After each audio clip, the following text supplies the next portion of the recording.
চলছে চলবে লড়ছে লড়বে জিন্দাবাদ জিন্দাবাদ জাস্টিস ফর বারুইপুর জিন্দাবাদ জিন্দাবাদ জিন্দাবাদ জিন্দাবাদ justice for Baruipur justice for Baruipur জিন্দাবাদ জিন্দাবাদ জিন্দাবাদ জিন্দাবাদ ধর্ষক ভাই ভিত্তিতেও উঠিয়ে যাবে। তাই আমরা দাবি করছি ধর্ষকদের ধর্ম দেখা হবে না, ধর্ষকদের বর্ণ দেখা হবে না, ধর্ষকদের রাজনৈতিক পরিচয় দেখা হবে না। তাদেরকে আইনের আওতায় এনে দ্রুত তাদের আইনের ব্যবস্থা করে তাদেরকে ফাঁসির দাবি করছি আমরা।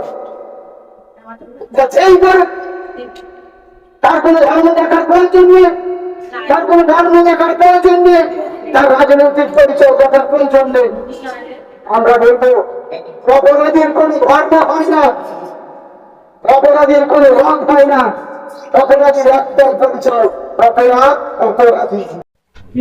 বাজে ঘটনার কারণে এর আগে বহুবার এরকম ধরনের নারী নির্যাতনের কারণে আমাদের বহু প্রতিবাদ ছিল, অনেকের সঙ্গে কথা হয়েছে বা বহু প্রতিবাদ ছিল, আমাদেরকে রাস্তায় এভাবে নামতে হয়েছে।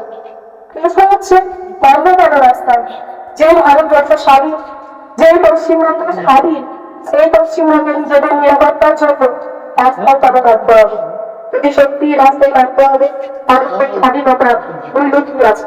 কেনই বা সেই স্বাধীন ভারতবর্ষকে স্বাধীন ভারতবর্ষ বলা হচ্ছে, যেখানে একটা ছোট্ট 12 বছরের বাচ্চাদের যে কিনা নির্যাতন হয়েছে, যে